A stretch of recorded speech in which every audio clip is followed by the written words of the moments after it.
Alright everyone, welcome back. We're going to pick up chapter 6 by talking about your chromosome structure.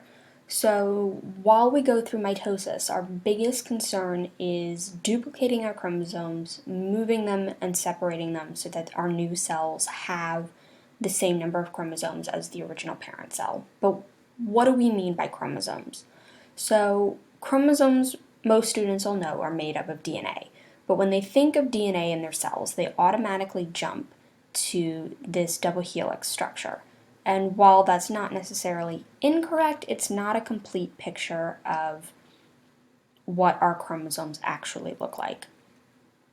So your DNA is in fact this double helix structure, and it's long double helices. We find them in your nucleus of your cell, but when we're talking about DNA in your nucleus, it's not just the DNA, it's also wrapped around these big protein complexes called histones.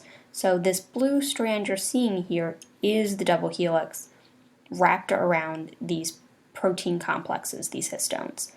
And think of those histones as sort of magnets that we can energize and make them magnetic, or we can turn off the magnetism and now they no longer stick to each other and they're no longer attracted to each other.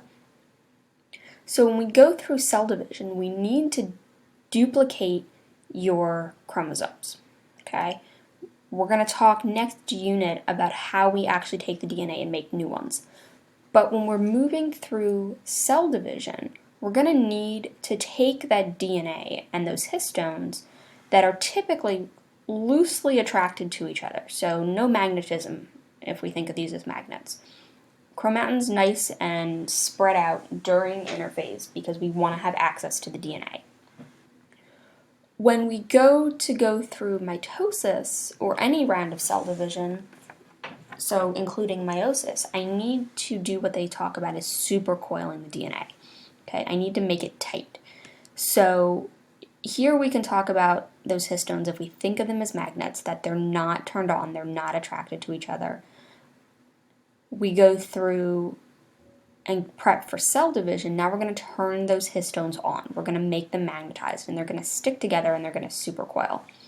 Another way you can think about this is during interphase, we want to use the genetic information. So if we think of it as a slinky, all right, your chromatin's the slinky stretched out, you're playing with it, you're using it. But if I were to tell you that you needed to transport that slinky from our classroom at school down to, say, Mrs. Pallarino's room or the English wing with hundreds of students in the hallway, and you had to hold it out in front of you, stretched out, chances are people are going to run into you, that slinky is going to get bent and broken, twisted in on itself. Well, the same thing happens to your DNA during cell division. If I just allow that chromatin, that spread out loose DNA, to try to move during mitosis, it's going to break. It's going to get damaged. And that's a huge problem given that that's all the information that we have for your new cells to know how to work. So we supercoil it. Slinky analogy, we shrink it back down. Okay? And now it's in a compact form that you can move much more easily without risking nearly as much damage to it. Okay? So that's sort of the reason we look at chromosomes in multiple structures, and that's the reason they have those histones, to allow them to sort of loosen up or tighten up when necessary. They're also there to help sort of space save and compact the genetic information into your nucleus a little better as well. Okay. So if we look at chromatin under an electron microscope, which is what the picture is here that you're seeing, you can see it's all loose and spread out. The sort of fuzzy stuff is the DNA. The dark lines in the middle are the histones that they're attached to. This is your normal structure for chromosomes during interphase because we want access to the information. They're going to condense into that typical chromosome structure when we get to mitosis, and they're going to look something like this. Okay. So here's a couple of words we got to know. First thing is the idea of sister chromatids. When we talk about a chromosome, I can talk about just this yellow side being a single chromosome. That's what it's going to look like at the very beginning of the synthesis phase before we've made a copy. It's also what they're going to look like at the end of telophase once I've gone through and divided my nuclear information.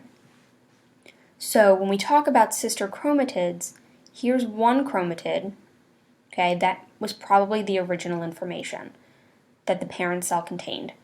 Here is my other sister chromatid. This is the duplicated identical information that this one carries. All right, so we can talk about a single arm of this being a chromosome. We can talk about a single arm of this being a chromatid.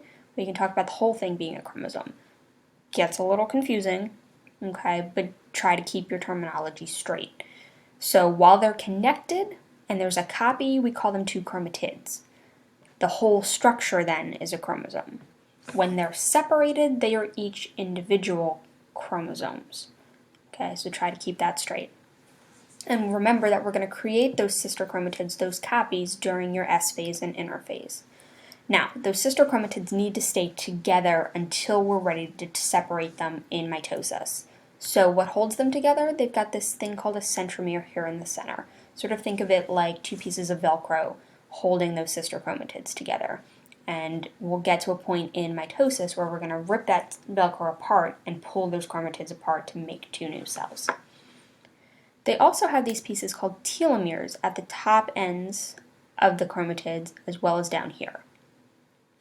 And those telomeres are sections of DNA that don't actually code for any amino acids. And we're fairly certain that they're there sort of as buffers, so that when we move these chromosomes around, if any sort of information happens to get slashed off, all right, so anything, we bump into stuff and we damage some DNA up here or down here, it's okay, because it's not actual coding information that we need to tell your cells how to function. One of the thoughts is that as we go through different rounds of division, we lose a little bit of that telomere every single time. Think about the number of times your cells are going to divide in your lifetime. A lot. And so eventually, we may start eating into some of the good information because our telomere is gone. And we think that might be one of the potential causes for cancers, especially in your elderly. So we're looking at how do we help ensure that these telomeres get recreated so that that cancer doesn't happen. Okay.